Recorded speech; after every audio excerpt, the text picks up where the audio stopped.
Looking inside the stainless sensation, the most incredible story in automotive history by Alexx Michael.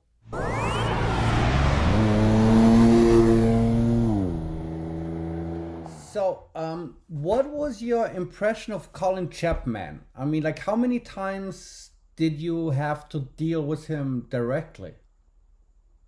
Well, I got to know Chapman not well, but before I joined DeLorean, because when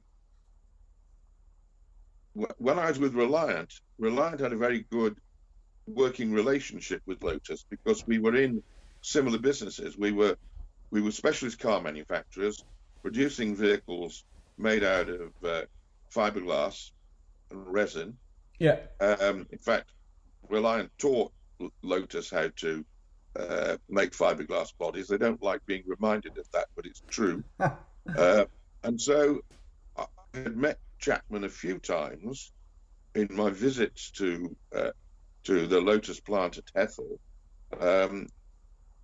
I met him again after I resigned from Reliant, and Lotus were trying to hire me before I joined DeLorean.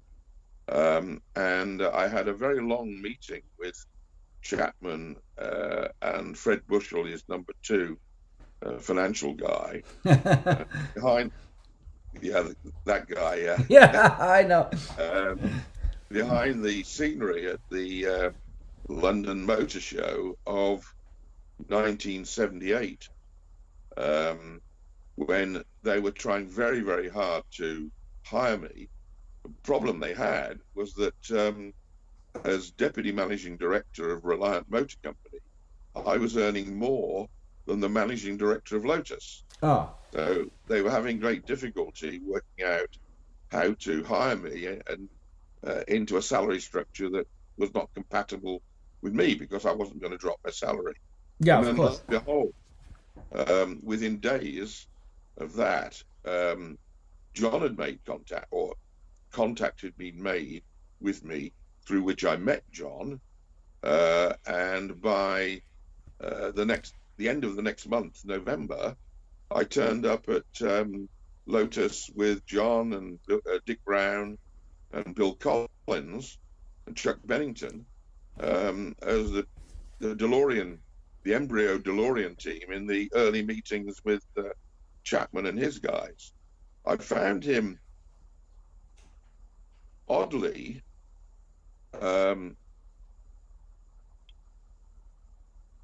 totally opposite to John, in that he, to me, lacked personality. He was a guy who is very difficult to get close to. And in fact, I remember above all, the only visit he ever made to Dunmurry,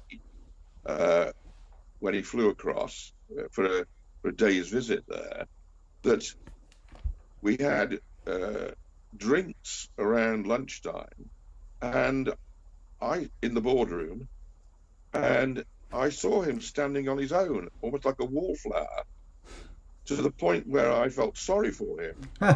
Went across to chat because I felt, he wasn't in the party.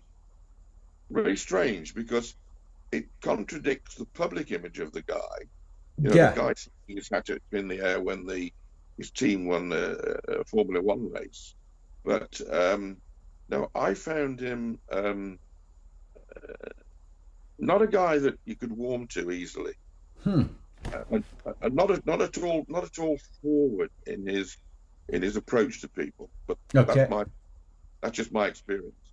So, I confess I didn't know him well because, quite frankly, he was hardly involved in the program at all. Once the decision had been made that the car would have a backbone chassis and the Barrie system would be used for molding the body, other than the dog and pony shows, when John came over to visit Lotus, Chapman was never seen. He played no part in the program, so there was never any reason for me to be involved. And really, that first meeting in November, it's the classic one where there's a picture, there's a photograph yeah. of John and Colin sitting opposite sides of a big fireplace. Yeah. Bennington and Collins, I think, one side, and Fred Bushell on the other side. And from that moment on, I don't think I met Colin Chapman, other than his visit to Dunbury.